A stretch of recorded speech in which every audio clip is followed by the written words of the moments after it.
మీరు నాకు ఉప్పెన ఇచ్చారు సార్ ఫస్ట్, చరణ్ సార్ ఏమో పెద్ద ఇచ్చారు సార్. మీతో కూడా ఒక ఛాన్స్ ఇవ్వండి సార్, చేస్తాను ఎప్పుడైతే అప్పుడు. నువ్వు అలా పరిగెత్తమని దూకమని వైర్లతోటి అంటే అయ్యో సార్, సార్ మీరు ఇప్పుడు కూడా చేస్తున్నారు సార్.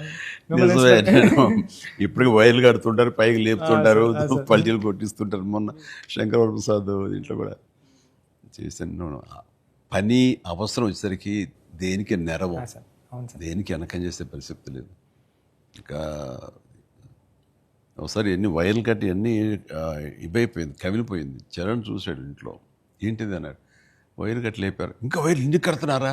వాళ్ళు పిలిచి డాడీ అలా కష్టపడతారేంటి మీరు, అది అని తిట్టాడు. మరి లేదురా వాళ్ళు కాదురా, డూప్ సరిగ్గా చేయలేదని ఆయన తీసేసి నేనే చేశాను రా షార్ట్ అని. వాళ్ళు అదే అన్నారు, డాడీ చేస్తారన్నారు అని.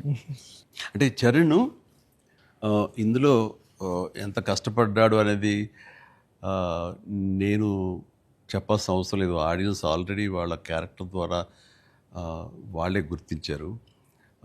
వాడు ప్రతిరోజు అలసిపోయి ఇంటికి వచ్చి నీరసించి అలా కూర్చున్న ప్రతిసారి నాకు మా నాన్నగారు నాతో ఏమన్నారు, నన్ను ఏమనేవారు అది గుర్తుకొచ్చేదనమాట. అంటే దొంగ అనే సినిమాలో 8 అంతస్తుల ఒక హోటల్ పైన పారపెట్ వాల్ మీద నేను రోల్ చేస్తూ వెళ్ళినప్పుడు కింద స్లిప్ అయితే మాత్రం ఇది ఇప్పట్లా వైర్లు ఇలాంటి సేఫ్టీ డివైస్లు ఏమి లేవు, మొండితనంతో చేయటం అనమాట.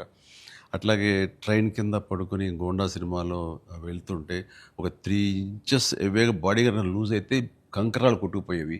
నా బలంతో ఉండాలి తప్ప ఇంకో హార్నెస్ కానీ అది కానీ లేదనమాట. ఇవన్నీ మా నాన్నగారి దగ్గర నుంచి చూసి ఇంటికి వచ్చేసి చాలా బాధపడేవాళ్ళు. తిట్టేసాడు. కోపంలో బాధ ఎలా ఉంటుందంటే బూతులు తిట్టేసేవాడు.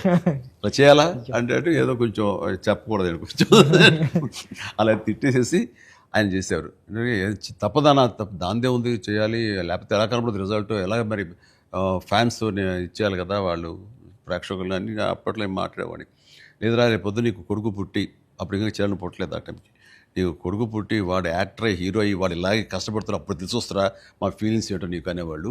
నిజంగా నీ పెద్ద సినిమాకి చేసి వాడు అలసిపోయి వచ్చి కూర్చుని ఈ మణికట్టు దెబ్బ తగిలిందని కానీ కంటి మీద దెబ్బ తగిలి రక్తం ఇదే ఇచ్చింది, దాని కుట్లు పడ్డాయి అన్నప్పుడు కొంచెం ఒక 1/2 ఇంచు 1/4 ఇంచు కిందకి వెళ్తే కంటి గుడ్డేమవుతుందో అనే పరిస్థితి అన్నీ తెలిసినప్పుడు మాత్రం బాధపడి వ్యక్తం చేయబోయాను. నాకు మా నాన్నగారు మాట గుర్తుకొచ్చింది, ఆయన ఎంత బాధపడి ఉంటారు అని చెప్పేసి. అదే బాధ ఈరోజు నేను వాడు కష్టపడి వస్తుంటే మాత్రం నాకు ఉండే పిండి ఫీలింగ్ ఉంది. అయితే సినిమా చూసిన తర్వాత కొన్ని ఎపిసోడ్స్ గురించి చెప్పాల్సి వస్తాయి. ఇందులో ఇంటర్వెల్ నుంచి మాత్రం సినిమా మనిషిని కట్టిపడేసింది, ప్రేక్షకుడిని తారాస్థాయికి తీసుకెళ్ళిపోయింది.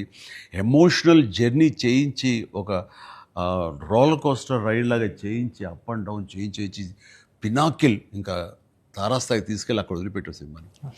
ఆటల్లో ముఖ్యం చెప్పాలంటే హాస్పిటల్ సీన్ బుచ్చి నా భూతో నా భవిష్యత్ తలుచుకో నాకు గగురుపాడు వస్తుంది, గూస్ బంప్స్ వస్తున్నాయి.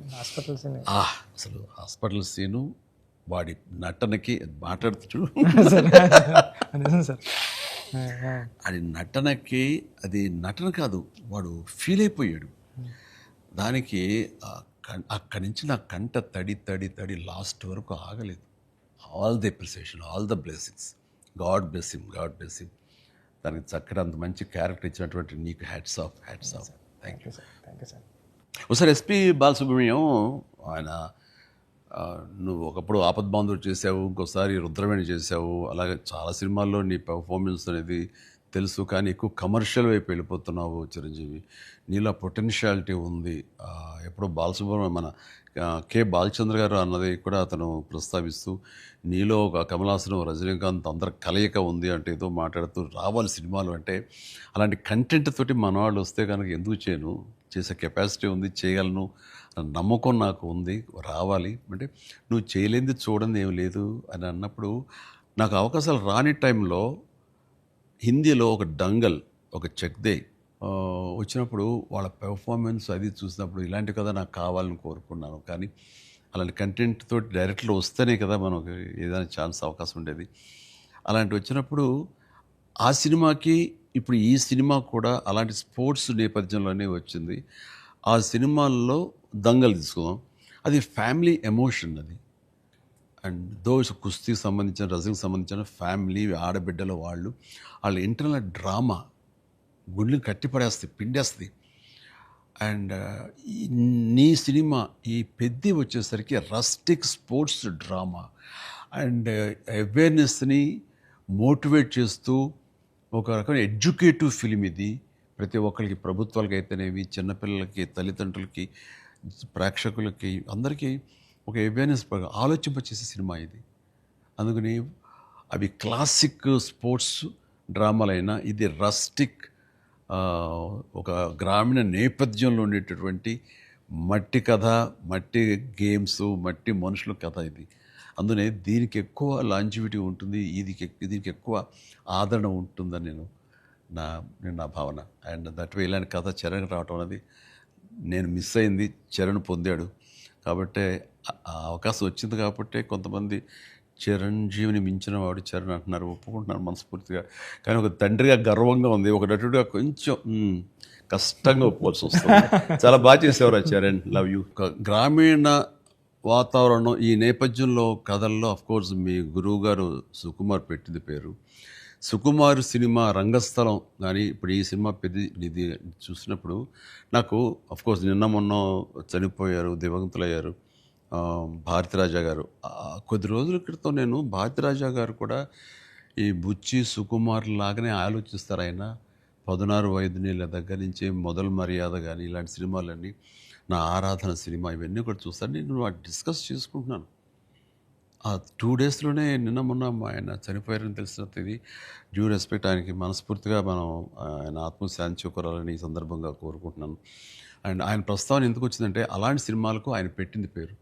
అదే రొమాంటిక్ సినిమాలు అవని, లేకపోతే drama Avani, family drama Avani. And very good, ఆయన గ్రౌండెడ్. అలాగా మళ్ళీ సుకుమార్ గారు, మీరు మన తెలుగులో అంత గ్రౌండెడ్ ఫిల్మ్స్ తీస్తుంటారు.